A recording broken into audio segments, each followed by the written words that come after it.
Showtime. Showtime. Showtime. Ooh, showtime. Showtime. Showtime. Showtime. Showtime.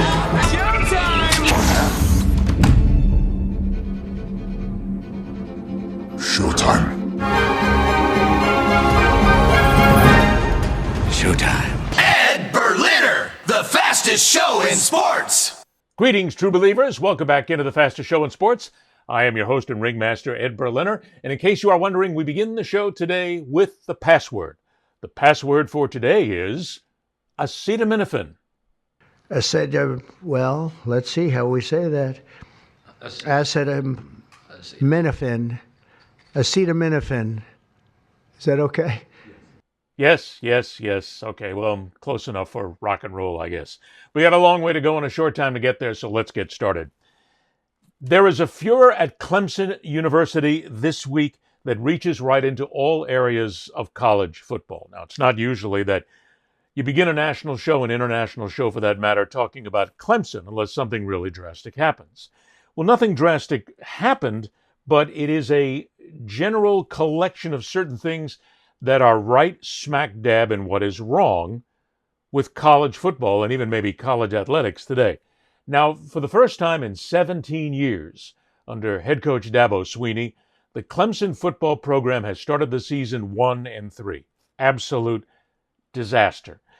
Before they lost to Syracuse in their most recent defeat, 34-21, Swinney took the stage at his midweek press conference and let it fly. I mean, listen, I know everybody's frustrated, but 17 years we've had one bad season.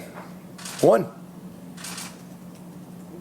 And that was 6 wins. The worst season we've had in 14 years is 9 wins. And that's happened one time. What's so bad about our program? What's so bad about it?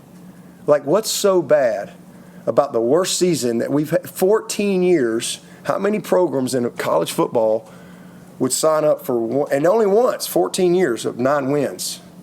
How many programs would sign up for that? At the end of the day, man, you know, I've learned a lot in this job. One of the things I've learned is when you have a lot of success, people want to tear you down. That just comes with it. People want to tear you down. They want to see you fail for either to make themselves look better or to promote whatever narrative or agenda they may have. That's part of it. Yeah, we're a little down right now. Take your shots, but I got a long memory, in case y'all don't know. If Clemson's tired of winning, they can send me on my way, but I'm going to go somewhere else and coach. I ain't going to the beach. Hell, I'm 55. I got a long way to go. Y'all going to have to deal with me for a while. And with a $60 million buyout at Clemson, I got a feeling he doesn't need to go to the beach. But there's something further at discussion here. Because, of course, with a season such as this, the mocking mouthpieces just come out of the woodwork at every single corner. And when he talks about those who have a narrative and an agenda in order to promote themselves, he's talking basically about clickbait. And he's talking about people such as Paul Feinbaum from ESPN, who quite frankly can't wait long enough to vacillate and to use whatever is happening in the sport to basically make a name for himself. Well, first of all, I think Dabo Swinney ought to pipe down. Nobody wants to hear the woe is me routine from him. I mean, it's getting very old. Everyone knows what he's accomplished. Dabo, you don't need to remind us of that. We know. We watched the games. We saw your 2 national championships. So, Dabo, shut up, first of all, and try to get your team back in this season. Yes, there's only 8 games remaining, and your path to the playoff is about as narrow as me having a full head of hair by the 5 o'clock this afternoon. And the bottom line is this: there are so many problems. But the biggest thing to me, aside from Klubnik, is the defense. We expected them to be elite this year with edge rushers all over the place, and they have not performed. So that buck stops with Dabo Swinney. I mean, I don't even know what to say after that. He just brought the hammer down hard. But I will say this, the buck does stop with Dabo, but listen, if there are going to be any changes after this season, it should be considered at the coordinator position with offensive coordinator Garrett Riley, because this team is underperforming. There's plenty of talent. I mean, Cade Klubnik had a good season last year. His top 3 receivers returned. To your point, the defense should be better. That's on Tom Allen. But here's the thing. I will remind people how good Clemson has been under Dabo Swinney. They played for the national title. They won the ACC last year as a 3-loss team. Dabo, I was on his press conference last night after the game, and for whatever reason, he has no explanation as to why they cannot put this together. You're right, it's on Dabo, but I also will point the blame elsewhere at the coordinators too. Now, Paul Feinbaum is one part of this, but I'd like to thank Heather Dinich for basically spouting every single cliche possible and going almost 60 seconds, maybe a little bit longer, and saying absolutely nothing. This is what happens with a lot of these people who claim to be experts in their sport or college football analysts. She said absolutely nothing, and the only thing that Paul Feinbaum said that was interesting to any point was when he basically insulted Dabo Swinney. Look, hey, Paul Feinbaum, here's a short little suggestion for you. Why don't you shut up for a change? Instead of telling Dabo Swinney to shut up, why don't you just shut the trap, and instead of trying to promote yourself at all costs, do something that's actually productive for a change? Because while Dabo Swinney did indeed go off on a personal rant at his press conference and basically spit out a lot of, and I don't say it's woe is me, but he spit out a lot of, hey, look, we're not that bad. We're actually pretty good. Consistently, Clemson is a very good, as a matter of fact, Clemson is an excellent football program. But what Swinney is pointing out here is in all of this, you just can't win in contemporary college football. Because you either have mewling mouthpieces like Paul Feinbaum and Heather Dinich and anybody else just basically out there spitting something because they're handed a microphone and they're told, here, Phil, put something in there. They're not saying anything. They're not saying anything constructive whatsoever. It's already out there. There's nothing interesting. There's nothing probing about it, nothing investigative. And all it is, you're just taking shots for clickbait, which, by the way, I guess we just helped because we put them up there. But Swinney is right. People are never satisfied in college football. Well, what am I saying? People are never satisfied, period. Whether it be college football, college basketball, the NFL, Major League Baseball, hockey, the NBA, whatever it is. But let's stick with college football for the moment. People aren't satisfied. Clemson goes through 17 years under Swinney, and they're a consistent winner. They've won 2 national championships. That's not bad. Some schools go 17 years, some schools go 27 years without even sniffing a national championship.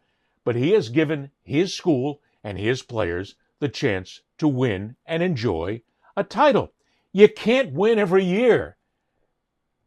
Every year is not going to be 10 victories, 11 victories, a college football playoff berth, and a shot for the national championship. It's just not going to happen. It can't. So instead of idiots like Paul Feinbaum basically spitting bullshit, how about just pointing out that, yes, it is a very consistent program. Yes, Clemson wins. Yes, Clemson's having a bad season this year. Horrors! Look out, somebody's having a bad season and they're not going to win a national championship. Can we just stop these boorish louts going after somebody who's basically in there trying? And look, I don't know Dabo Swinney personally. Never met the guy.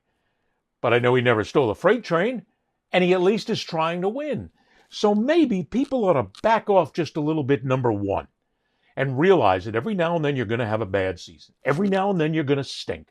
Every now and then it's going to come around where other teams are beating you. You have no way of knowing what's going on. You have no handle on it. You're trying your best. You're putting your best players in there, your best plays, whatever. But you're not going to win. But it's people like Feinbaum especially, who is in here constantly, and the only reason he goes after schools like this guy changes his mind more than most people change their shorts. But he's doing it because he gets attention. He gets clicks. ESPN loves it. He's making him popular. But the thing about it is, he's not that smart. Everybody thinks Paul Feinbaum is this brilliant individual when it comes to college athletics. He spits out the same nonsense that everybody else does. He just has a forum and a platform for it. In this case, let it go. Now, let's look at the other side of this. Dabo Swinney made a good point where he's telling everybody that we're winners. We're consistent winners. And I think people need to be reminded of that from time to time. But in the same breath, Swinney has made mistakes. This is a guy who doesn't really chase the transfer portal. He's not the guy who basically has taken advantage of a lot of the NIL deals and a lot of the differences that make college football what it is today. And that's a mistake, because you absolutely, positively, without question, cannot exist as a contender in college football without using transfers. You can't do it. And you can't do it without the money. And we know Clemson's got the money. I don't know what their budget is, but I got to believe that they got plenty of money to spend. But Swinney is a guy who backs off the portal. He doesn't take the chances. And when he's questioned about it, he ignores the question and he sidesteps it conveniently. For whatever reason, he believes that he still has to create a football team based on old school college football. It doesn't work anymore. Well, wait, it does work. If you're a school that is happy winning 5 or 6 games a year, 7, maybe 8, if you're a conference, if you're a lower-ended team that is just happy to go out there, get your players on the field, get a little national exposure every now and then, make your boosters happy every now and then, maybe win the rivalry game. There's nothing wrong with that. Be satisfied with it. But Dabo, if you're going to contend for a national title, if you're going to be in the conversation, you must get involved in bidding for the big-name players.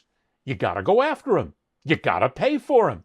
Because college football is professional football grade 2. And you've got to realize that. So while you're telling everybody what a great job you're doing, get in there. Spend the money. Go after the players. Create a 9, 10, 11 win season. Gun for the national championship. This way you keep the morons off your tail.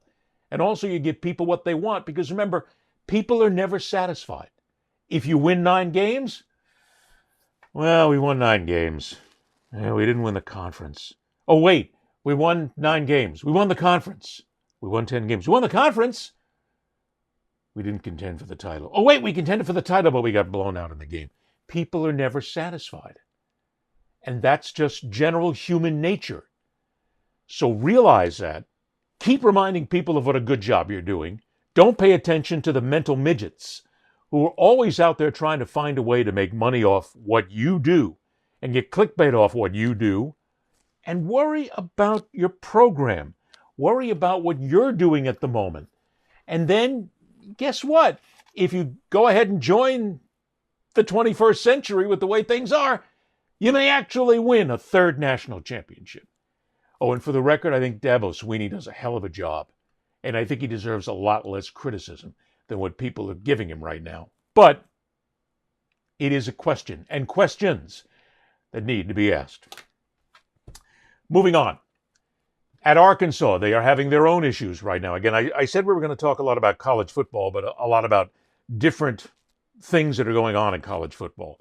Because what happened in the last few days basically puts a spotlight on it. Arkansas is having problems. Arkansas is not winning as people thought they would. The Razorbacks are not nearly as good a football team as people want. Because remember, people want a conference championship every year. And they want a championship playoff berth every year. And they want a shot at the playoffs every single year. They're not going to get it this year. It's just not to be. And it hasn't been actually for some time. The athletic director at Arkansas is a gentleman named Hunter Yurachek. Now, he has completed and created a little bit of a revival at Arkansas. He's done a hell of a job when it comes to the athletic program, as recently noted in this introduction when he appeared at the Little Rock Touchdown Club. It was Hunter Yurachek that brokered the deal that brought Arkansas and Arkansas State together at Memorial Stadium. And he was responsible for ending Arkansas's long-standing policy of not playing other state schools. This year, the Razorback baseball team has scheduled every Division I team in the state. In his 8th year at Arkansas, Hunter has led Arkansas to top 20 finishes in the prestigious Learfield Cup in each of the last 5 years. Arkansas has won 39 SEC championships in the past 7 years, including 31 conference titles in the past 5 years alone. This past year, 6 Arkansas programs made deep postseason runs, and an incredible 9 student athletes were named Player of the Year, including Vahiva Aloy and Bree Ellis. The work in the classroom, just as impressive. 32 straight semesters with at least a 3-point GPA. The Yurachek family has grown during his time at Arkansas. Hunter is now a granddad. Please welcome Pops, Arkansas's Director of Athletics, Hunter Yurachek. Let's all welcome Hunter Yurachek to the stand. Now, the next thing is, all that is true. Yurachek has taken a program that was bedraggled in many ways and turned it into a consistent winner. But there's one key to what he hasn't done that again makes people question him and really ask whether or not he's actually doing his job. Because when he appeared at the Touchdown Club, and this was before they lost to Memphis 32-31, Yurachek basically dropped the bomb. I know the focus is on football, and we all want to win in football, but at the same time, those schools have been outspending us for the last decade, and we've still won more SEC championships among more sports than any school in the SEC.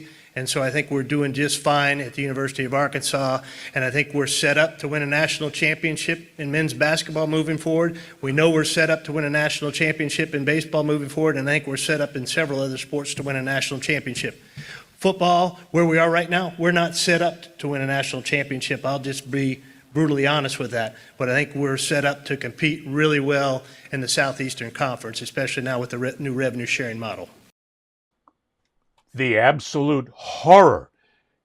And I swear, if the camera was turned the other way and you were looking out of this audience at the Little Rock Touchdown Club, you would see gasps where people were thinking, you mean we're not going to win a national football championship this year? We're not going to get close? We're not doing well? Hey, as an AD, you don't drop those kind of bombs because you got people sitting in that audience who spend a tremendous amount of money. You have sponsors listening. But good for Yurachek. He's right in there. He's serious. He's honest. He's factual. He's in your face. Arkansas is not set up to win a national championship in college football.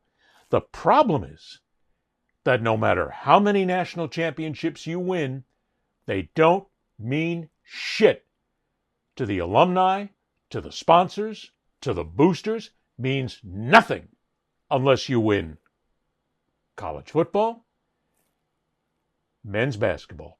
That's it. Win all the championships you want in women's basketball, in baseball, in gymnastics, in soccer, whatever you want. But people don't care. And I'll say this much. Yurachek knows it. He's smart enough. He's been around long enough. He gets it.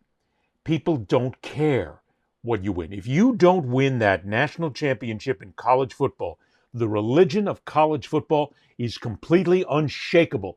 We don't care. And I'm going to go one step further for you here, because not only do people not care about the national championships for other sports, but there's a bigger issue here as well regarding championships and students. People don't care about the baseball players. They don't care about the gymnasts. They don't care about the soccer players. We don't care. Matter of fact, if you pass us in the street, if we're a big booster of Arkansas athletics, and you pass us in the street, chances are 9 out of 10, we won't recognize you. But if you're the third string safety on the football team that won the SEC and contended for a national championship, buddy, get ready to get a big NIL deal for tens of thousands of dollars. I'm not denigrating the athletes. I'm not denigrating their athletic talent. I'm not saying that they're not worthy. Matter of fact, I'm saying the opposite. I'm saying they are incredibly worthy to get the attention. But in this day and age, people have that religion of football, especially in a place like Arkansas and so many other states. If it ain't football, it ain't nothing. And we don't care. That's unfortunate because attention needs to be paid to these other athletes, these incredible athletes who are out there busting their ass on a day-to-day basis. And they don't come into it, many times they don't come into it for winning a national title. They come into it for the competition. They come into it for the athletics. And guess what? Some of them may actually be there to get an education.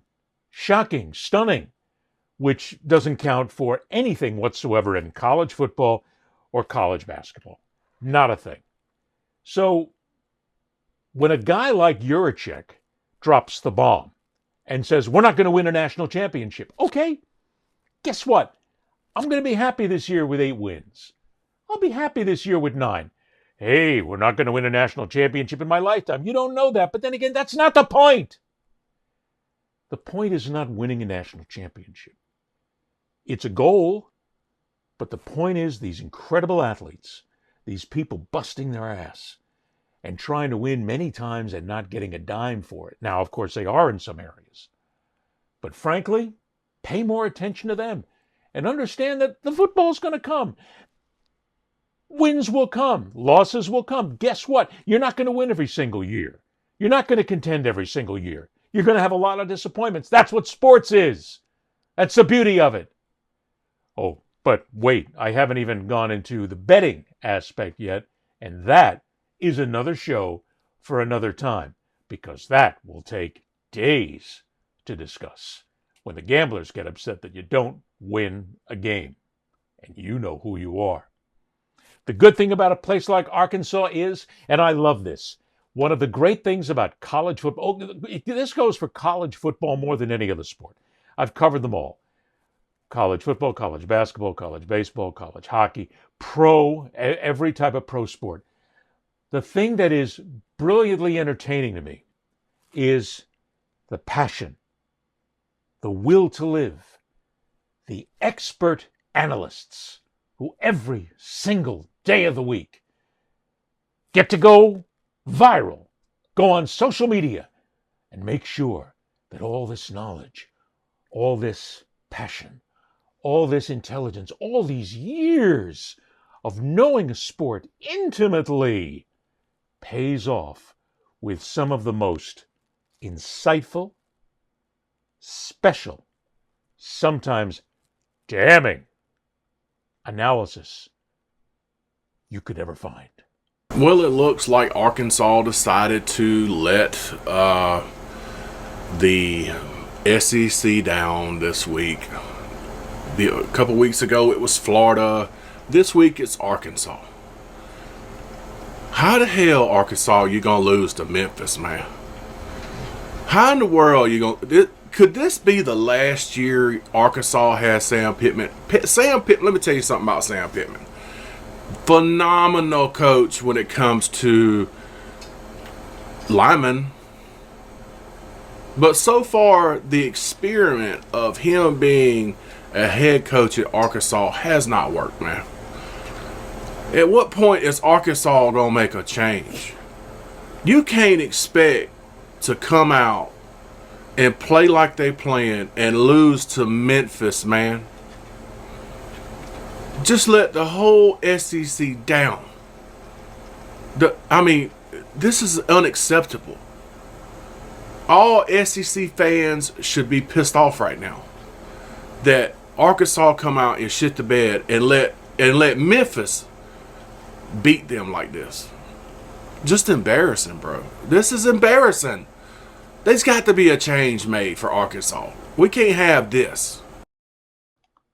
We are so lucky to have incredible analysts such as this that come to us at no charge, no network.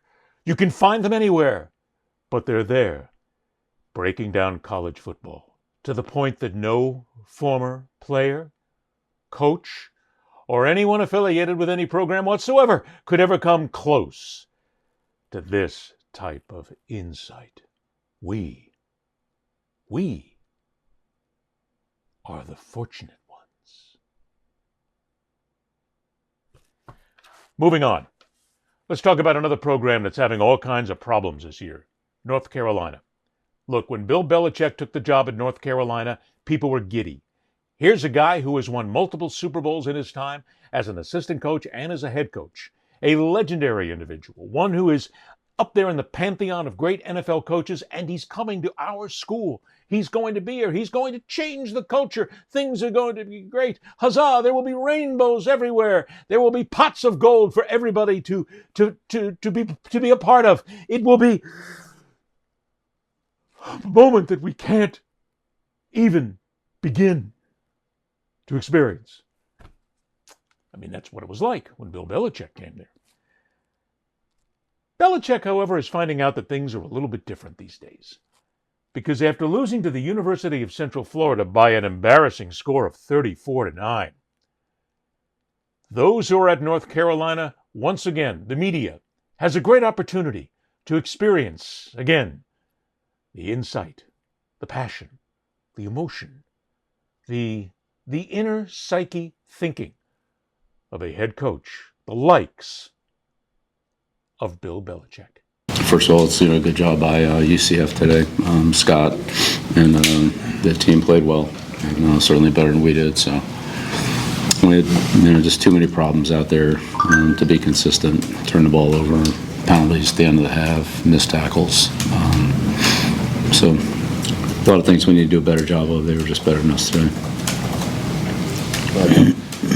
I'm curious, out of Max when he came in there and then throughout the rest of the game, did you feel like he gave a better sense of a vertical offense for you guys? What did you like out of him, I guess, and then on the vertical offense, what did you like out of that especially? Yeah, we'll take a look at the film and take a closer look at it. There's a lot of guys out there today. I think I could evaluate all of them. On the left front row, okay. Bill, before Gio's injury, what are some of the things you guys like about progress that he's made in moving the offense, which has been a struggle? So what are some of the things that you're seeing that are coming along that might be obvious to people who don't really see it like you do? Well, we scored points the last 2 weeks. We had trouble doing it today. So. Are there any specifics that you like about what he's doing? Yeah, look, offense is football is a team sport. There's 11 guys out there. It's not talking about one guy. It's 11 guys that have to operate efficiently, and times we've done that and times we haven't. Today wasn't one of our better ones. Oh, the insight that's there. I covered the New England Patriots for 4 years. I attended a lot of Bill Belichick press conferences. That is classic. Belichick is a coach who can say something and say nothing at all. Completely unintelligible. And I have to tell you, one of the best parts about that press conference is, without flinching, without even thinking twice, the head coach of a major university, a multiple Super Bowl champion, brings up a loogie. It had to be the size of a basketball. Right there, waiting for the question. Didn't take a break, and still got the answer in there. Oh, Bill. Oh, Bill. There's so many ways to go here on this story. Look, Bill Belichick is getting paid $10 million a year to coach at North Carolina. He's not going anywhere. I mean, already I've heard from people at North Carolina who say this is a huge mistake. We got to find a way to get rid of this guy. Well, but he's barely into his first season. He took up a program that nobody had any respect for whatsoever, that had absolutely no future whatsoever, that was never going to contend for a conference championship, that was never, ever, ever, ever going to even sniff the possibility of a college football playoff. He basically had nothing to work with. So what did he do? He gutted the damn thing. He checked out all his players. He brought in these players. He had these players. And he's making do with what he's got. Because it's not like Bill Belichick can turn around and go to the transfer portal and say, we need a really good quarterback. There's not a quarterback in the country that would want to come to North Carolina. Not one. I'll back up. Maybe the 17th string quarterback at a small high school in Iowa wants to come play for North Carolina because he wants to go to the big city, or he wants to go someplace where there's a lot of blue. Don't know what it is, but nobody wants to play for North Carolina, even if Bill Belichick is there. There's a lot of star players that don't want to go there because they realize that this is a complete rebuild from the ground floor up.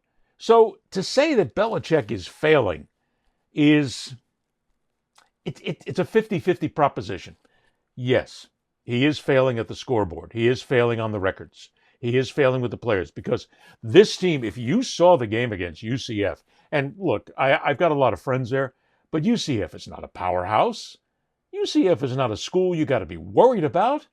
Quite frankly, most of the schools that will play UCF will come in and say, we got UCF this week. Shh, quiet, let it go, okay? It's all right, yeah. I'll make the party right after the game. They're not anybody you worry about. You worry about it from a competitive standpoint, maybe just play, but you're not worried about them. And I'm sure that Bill wasn't worried about him, but he doesn't have the players to compete on that end. And he doesn't have the possibility to go out and get them, and he won't.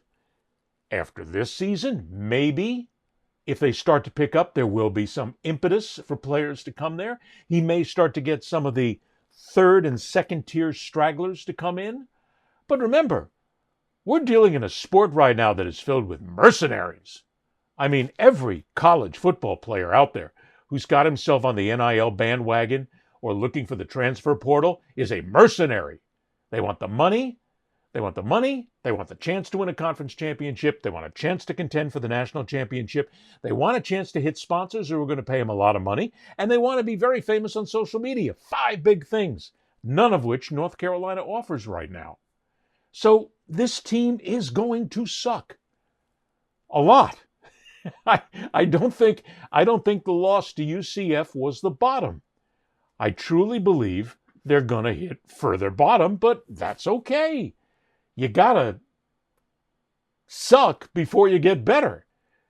And I'm sure Belichick knows that. But there is a second side of this.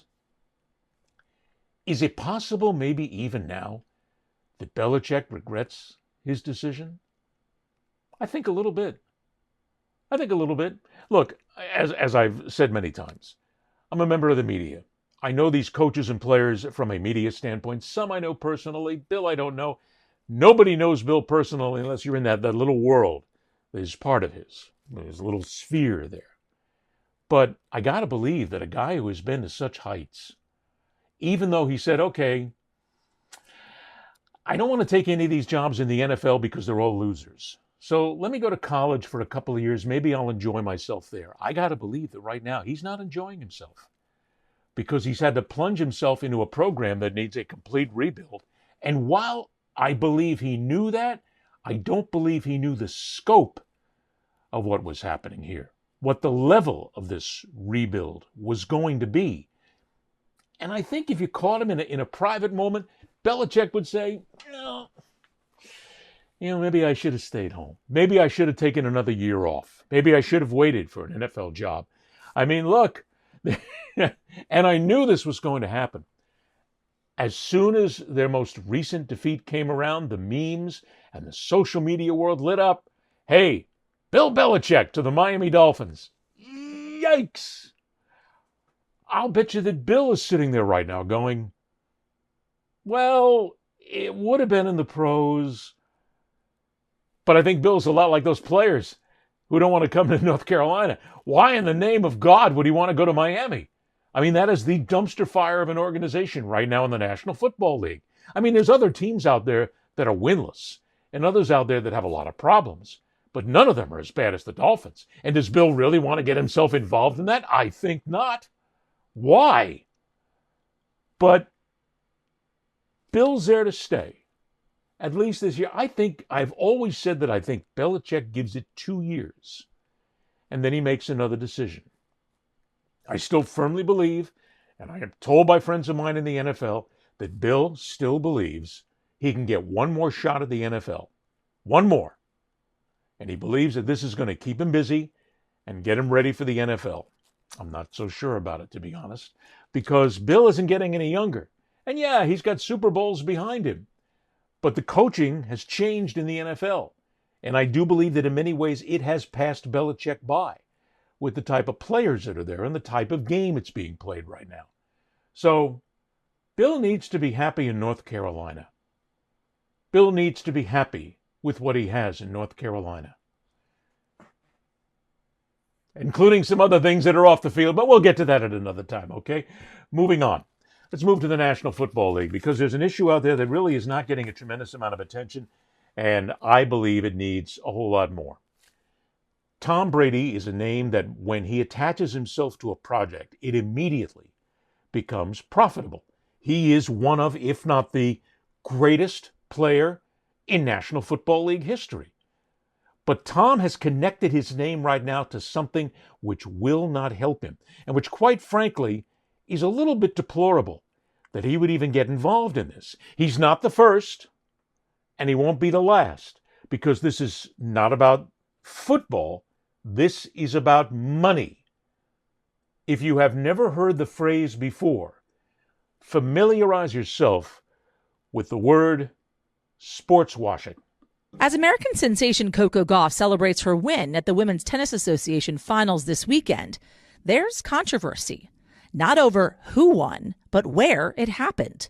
Riyadh, capital of the Kingdom of Saudi Arabia. Critics point out the irony of a religious monarchy with a poor record on human rights, where women are second-class citizens, now playing host to one of the top events in women's sports. Former world number one Martina Navratilova slammed the move in an interview with the New York Times earlier this month, saying, quote, "Women have to be equal citizens under the law. Otherwise, we might as well play in North Korea." Coco Gauff echoing those concerns before playing. I would be lying to you if I said I had no reservations. But going on to say she hoped her presence would inspire change for women in the country. The WTA telling The Athletic, quote, "We believe it is the right thing to open up new opportunities for women to play professional tennis in different countries." The WTA didn't respond to our request for comment. The prize money for contestants, more than $15 million. It's the latest in a years-long push by Saudi Arabia into the world of sports, which some call sports washing, an attempt to launder the image of the authoritarian kingdom through high-profile competitions. Crown Prince Mohammed bin Salman, the de facto ruler of the kingdom, told Fox News last year those accusations don't bother him. Well, if sport washing going to increase my GDP by 1%, and then I will continue doing sport washing. In 2021, the Sovereign Wealth Fund of Saudi Arabia completing a controversial takeover of British Premier League soccer club Newcastle United, and attracting some of soccer's biggest stars, like Neymar and Cristiano Ronaldo, to the Saudi Pro Soccer League with unbeatable contracts. The country's also on track to host the 2034 Men's World Cup, setting off controversy. The Saudis taking a big swing at golf, too, when it backed LIV in 2021, an entirely new league to compete with the PGA, again luring top athletes with massive money. The next year, then former President Trump himself taking heat for hosting a LIV tournament at his Bedminster club, with some 9/11 victims' families critical of the Saudis running this ad. This golf tournament is taking place 50 miles from ground zero. It's disgusting. The tournament and LIV played on. This is nothing new. Sports washing has been around for a number of years, and the Saudis have gotten very good at it, because what they're trying to do is make themselves legitimate and cover up the human rights violations and abuses of their own country by simply using money and throwing money at it. Now, Coco Gauff saying, basically when the WTA went to Saudi Arabia, that she couldn't say that she wasn't concerned about it. She was there for the money. She's there for the competitive edge of that. She's there to play the game. The WTA, the Women's Tennis Association, with all of the stunning abuses of women in Saudi Arabia, still goes there to play a match. Why? Because there's millions of dollars at stake. Every single one of these athletes, every single one who gets involved, this is about the money. They don't care about the human rights abuses. They don't care about what that view is of what they may be doing, because every one of these athletes is condoning what Saudi Arabia is doing when they take part in an event and take that money. I said this when LIV Golf started. I've said this for soccer. I've said this for many years. It is a very serious issue that's involved. And now Tom Brady's involved in it, of all things. Because recently on Mike Florio's Pro Football Talk, they ran this. Tom Brady here. I'm very excited to unretire and come back and play in another incredible flag football game in Riyadh, March 21st, 2026 for Riyadh season. I'm here with my partner and friend, His Excellency. We are very happy I'm ready, and I'm ready for this. Yes, let's go. Sure. Let's go. Ever since Saudi Arabia decided to direct the resources of the Public Investment Fund toward American sports, we've been watching and waiting for the moment they turn their attention to football. It's just a matter of time. We've kind of felt that. And what is this? This is dipping the toe in the water. Flag football is a big deal right now. The NFL is on board with any effort to promote flag football. This isn't an NFL initiative that's going to happen in Saudi Arabia, but the NFL isn't complaining about it because it promotes flag football globally. And you got Tom Brady involved. You got multiple players involved. I've asked all the teams of the players who are involved, have you granted permission to do this? Because under the contract, they can't play football for anyone but you, flag or otherwise. The Cowboys have allowed CeeDee Lamb to do it. No one else has gotten back to me. And I don't even think that they buttoned this up the way they should and got permission before they just announced to the world this is going to happen, that Saquon Barkley's going to be there, that Christian McCaffrey's going to be there, that CeeDee Lamb's going to be there, that, well, Max Crosby and Brock Bowers don't have to worry about getting permission because Brady's the boss. But I think the NFL should be very concerned about this. I think this is the baby step toward doing the thing that they did to golf. We need to point out right away at the top that, as Mike said, the National Football League has not endorsed this. They're not behind this. This is a completely separate effort of flag football in Saudi Arabia. But he is also precise in what he's saying about the NFL not raising a hand to it, because flag football is their initiative right now, that they can get into a new audience, that they can get into more of the female audience, the kids audience, and the guys and the gals who don't normally do something very athletic. It's their chance to basically conquer another marketing scheme. So they're not going to stop this. But this doesn't get away from the fact of the heinous nature of what this means for these people taking money, being part of something that simply they need to avoid. Let's look first. The players that are involved at the event itself are facing this from the Saudi Arabian side of things. These are people who purchased a soccer team. They've been given the 2034 World Cup. Live Golf was there, and that deal to merge with the PGA is dead. Thankfully, the PGA got smart, but I know it's not about smarts. This is about money more than anything else. They now have a Formula One Grand Prix there. They house and host a lot of boxing events. And the UFC and the WWE is going to be in Saudi Arabia in 2026. And, as we mentioned earlier, they hosted the WTA Finals. What makes this discussable, if you will, is who the Saudis are. Because while they are using sports to get out into the global flow of good news, this is still a regime that has imprisoned and tortured journalists. Let us not forget the murder of Jamal Khashoggi. They deny women, and this is the thing that comes up with regard to the WTA taking their money. The Saudi Arabian government, on a regular basis, denies basic human rights to women.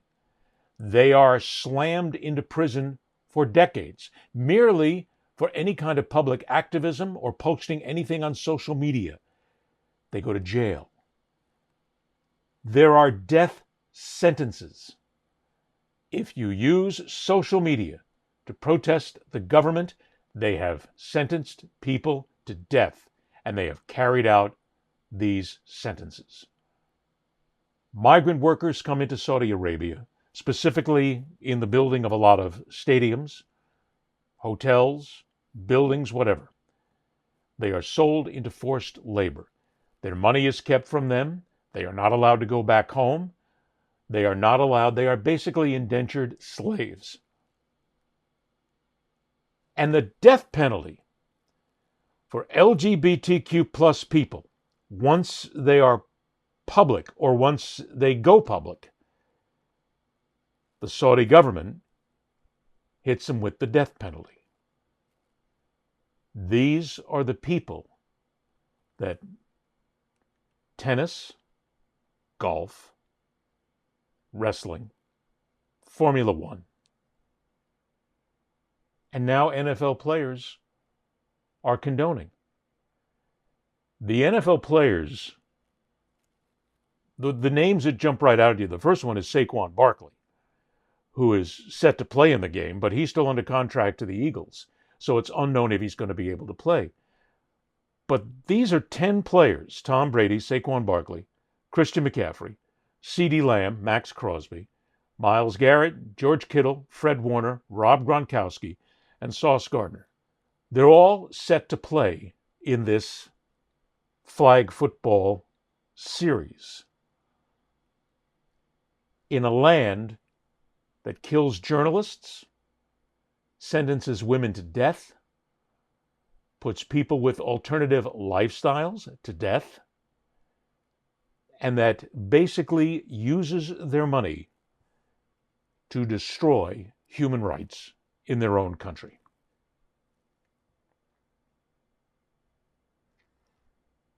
I know we're off sports, but in essence we are still. This is all about money. For Tom Brady, for Rob Gronkowski, for Saquon Barkley. You don't think they're doing this for free, right? You don't think they're going to play flag football in Saudi Arabia and not get any money for it. Of course they are. They're going to make money. The Women's Tennis Association goes there because of the guaranteed money that they are handed, saying that it benefits the players. And of course they need the money. The WWE and UFC are going there because they see a market that is untapped, that is worth billions of dollars to them. It puts a foothold in the European market and gives them a partner with unlimited funds. National Football League is watching. Because as flag football grows, they're going to make more money. And that money, some of it, is going to come from the Saudis. It's going to come from a government, a country that kills its own people, that murders those it doesn't believe follows its way of political thinking, or religious thinking in many ways, and profits at the same time while doing all this. And everybody's happy. It's the Saudis. We have a Formula One Grand Prix there. It looks pretty. It looks nice. Look at the great facilities they built for tennis. Look at the great arenas they're going to build for wrestling and for boxing events. Look at all they're going to do for us.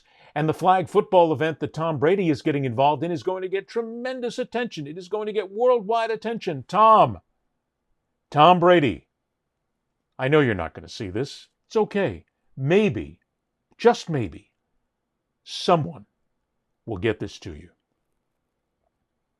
You're a good guy, Tom. You never stole a freight train. You're not a bad guy. You're just a football player, a former football player. Don't do it. It's not worth it. If you take the Saudi money, you are condoning what they do. You are standing alongside your partner, His Excellency, whose name you didn't even know.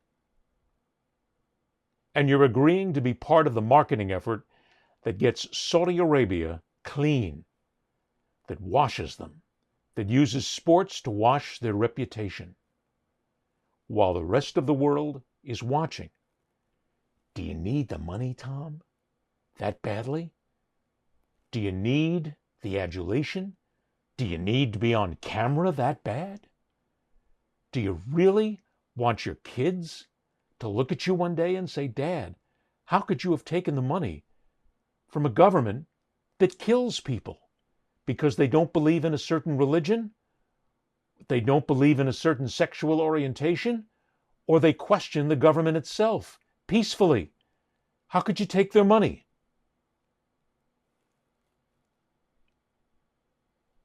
I don't know how you do it, but don't do it. You don't need to. And to the National Football League, you don't need to get involved with the Saudis. Saudis are going to try and buy a piece of you. Sooner or later, that's going to happen. But you don't need to get involved. You don't need to be part of it. Let them go. Let them do with someone else. Don't taint yourself by being part of this greedy, every single nickel we can get, millions and billions and trillions of dollars because we need it, because we want to get richer, because we want to make more money, because we want to be more powerful. You're powerful now. I want you to think, and here's what I want people to think before we move on. Every time you hear about a Saudi Arabian-backed event, Live Golf, think about the men and the women who are in prison because they dared speak out against the Saudi government. Think of the children whose mothers and fathers are gone. Think of the executions that have and will be held against those people who simply ask questions and want a better life for themselves. If you as a league or an athlete are okay with that, and if you as a listener, viewer of this show, a sports fan, if you're okay with it, I can't stop you. You have to make your own decisions. But think for a moment what this means to others instead of to you.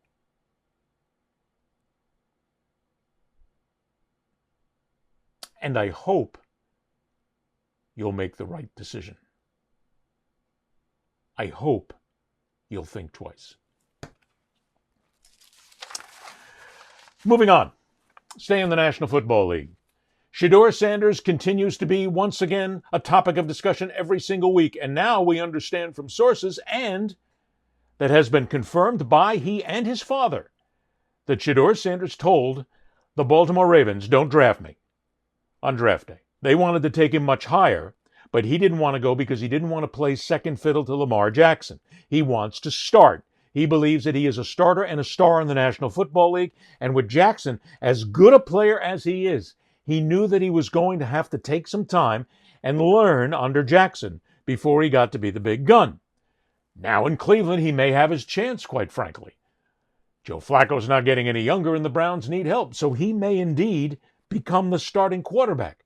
But the problem with Shedeur and his father is they have shot their mouth off every single chance they get. They have shot themselves in the foot every single time because they don't play the game. And yeah, there's a game in the NFL. There's a game everywhere.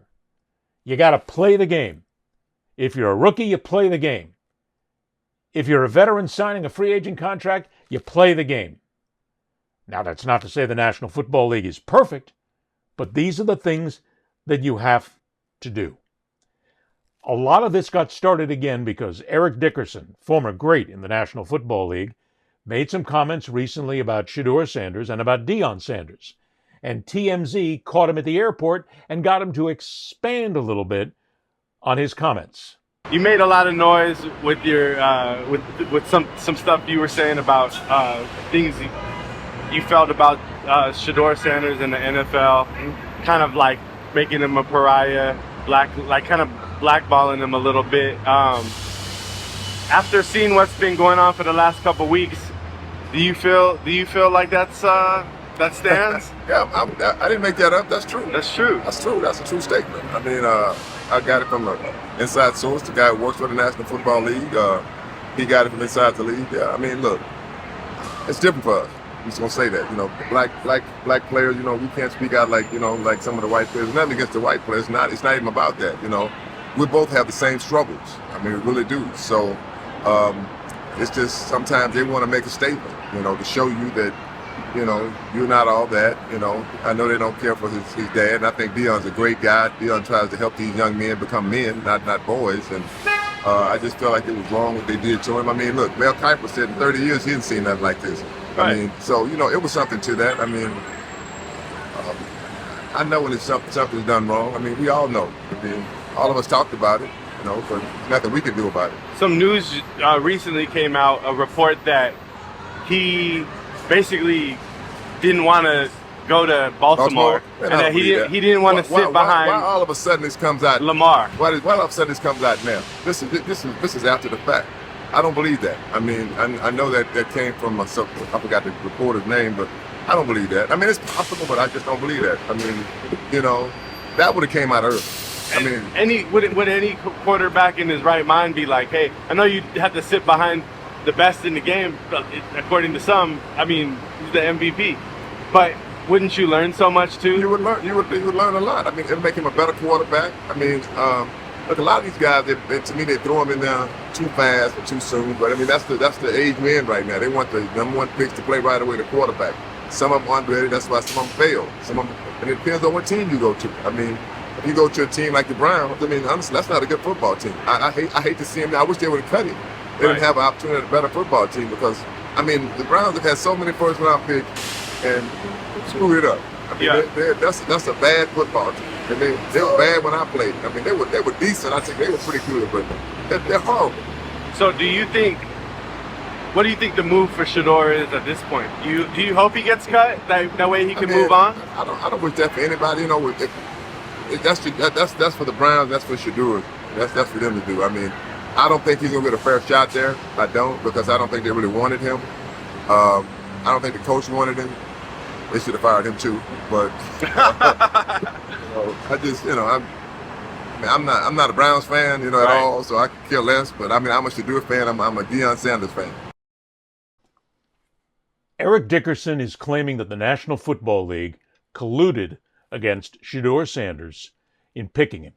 Right there in his statement, in his comments that he made to TMZ Sports, he is saying that a source told him that the National Football League basically colluded, plotted, either the league or a team, to keep Shedeur Sanders down, to keep him out of the top lines in the NFL draft, to make sure that he went to a bad team, whatever it is.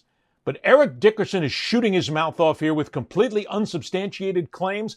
And here, I'll tell you what, if Dickerson claims to know that he has sources that claim the National Football League and the Cleveland Browns or anybody else plotted against Shedeur Sanders for whatever reason, then make it public. Get out there. Who's your sources? Put them out here. If you really claim that, if you're so sure about that, and if you want to do the right thing for Shedeur Sanders, for the general public, for the game itself, then open your mouth for a change. Stop dribbling all this nonsense and tell us where it came from. I mean, Eric Dickerson is so ready to go ahead and slam away at the Cleveland Browns. Let's see, 1 minute they're bad, 1 minute they're decent, 1 minute they're then terrible. He can't make up his mind. But he tells us that, without question, there's a problem in the league. He's also then alluding to a racist issue in the National Football League. Now, I have friends of mine who played in the National Football League, and I've talked to them at length over the years. And I have had these players, black players, look me right in the eye and say, Ed, without question, there is racism in the National Football League. I've had people who've been close to the NFL say, without question, there are racist attitudes and racist individuals in the National Football League. What I'm saying is, if this is the case, we are dealing with a crime against the sport and maybe a crime in and of itself. Let's find out who's there. Let's find out what happened.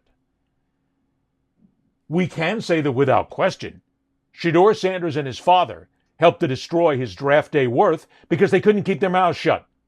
Everything was about me. Everything was about my kid. Everything is about what you should pick. Everything was about you need to pick him. He's the next star. He's a starting quarterback. He's going to lead you to a Super Bowl. Whatever it was, the bullshit that was out there.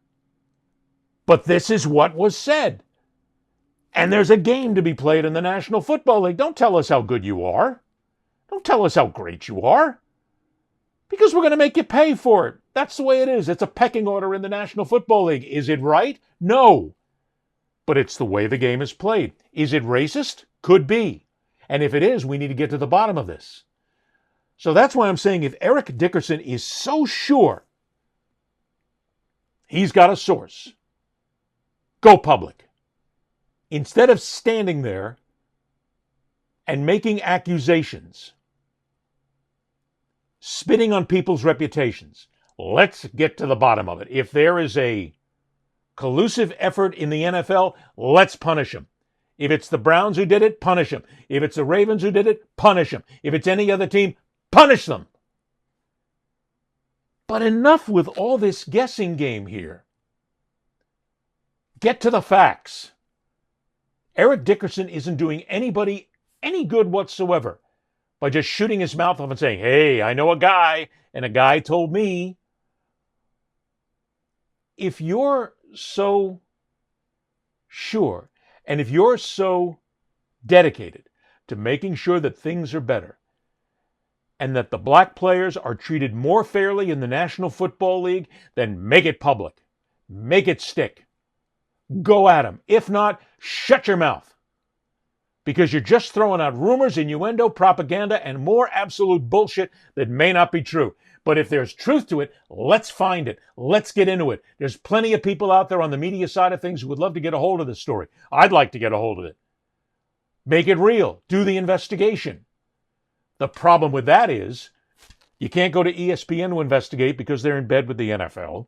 You can't go to NBC, Comcast, they're in bed with the NFL. Disney's in bed with the NFL. Amazon, Netflix, all the rest, all the major networks, one way, shape, form, or another, make a buck from the NFL. So what are they going to do? Go after their partners?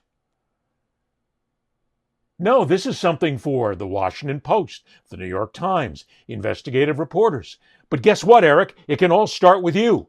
All you've got to do is go to somebody, tell them who the source is, let them talk to the source, let's get to the bottom of it. Otherwise, you're just another piece of mealy-mouthed shit that is just out there using the media, using social media, using whomever you can in order to put yourself into the conversation somehow. Stop it. Stop it. This is more than just about Shedeur Sanders. This is about racism that needs to be stopped, that needs to be cut off at the head. But instead, we've just got rumors and innuendo. Come on, Eric Dickerson. You got the guts? You a man, huh? You want to fight? You want to do the right thing? You're going to go ahead and stand up, or you're just going to sit there and take your little interview and walk away? Do something. Stand up. Do something right instead of passing off propaganda and nonsense and rumor. Let's see. Moving on, let's go ahead before we get out of here. Let's get to our NFL picks for the week. Oddly enough, this week I did not do so well. The Lions killed me. The Ravens had a chance to give me up a good 9-6 record for the week. They lost. I go to 8-7, but my seasonal number is still not bad. 28-19 for the completely irrelevant picks, the unnatural picks, however you want to slice them. Because we're not doing odds, and I'm not doing it based on injury reports. I'm not doing it based on coaching matchups. We are doing it on completely illogical issues. And I picked Baltimore this week over Detroit because they have better crabs in the downtown area, in the inner harbor. Their food's better. Detroit? What do you got in Detroit? Why? So that's why I picked him. And I lost. So then, coming up, our next game before we meet again will be the Thursday night affair against the Seattle Seahawks and the Arizona Cardinals. I am trying to root for the Seahawks as much as I can because, quite frankly, I love Seattle. I love the weather. I love the people. I love the food. It's awesome. Arizona, okay. Arizona's just this set out, flat. I mean, the downtown area was nice when I was in Arizona recently. I was in Phoenix. I liked it. I like the way their sports are set up. I like the way they have an arena, the baseball park. It's all just awesome. But I've never really been a fan So based on all of that, based on the fact that I have been in both cities, and I had an awesome crab sandwich one day. And the fish was marvelous in Seattle. And also when I was there, I made money. I'm going with Seattle this week on the road to beat the Arizona Cardinals. That's my first one. That's my story, and I'm sticking to it. For no other reason than it's completely illogical. See? I told you. Nothing logical about these picks. But hey, I can go ahead and be illogical. You know why? I'm 28-19. I'm above the Mendoza line. That's not bad. You going to pick with me? You're crazy. You are absolutely insane. Don't do it, all right? Reminder once again, if you want to go ahead and catch us on YouTube, go to the YouTube channel at The Fastest Show in Sports. You'll find full episodes, segments, clips. You'll be able to send us an email there, comment on what you see in here. Please do. Please subscribe. We cannot move forward and we cannot succeed without you because you are part of this show. Please subscribe. If you'd rather listen to us while you're driving or while you're out running, go ahead to wherever you get your podcasts, and we are there. We're housed on Podbean, but we're on all the major podcast platforms. You go ahead, listen to the entire show, and also subscribe there if you will. Matter of fact, subscribe to both places. We need you. We need our fan base. For everybody here, thanks so much for joining us. We'll see you next time right here in The Fastest Show in Sports. I'm Ed Berliner. Rock on, true believers. See ya. That's all, folks.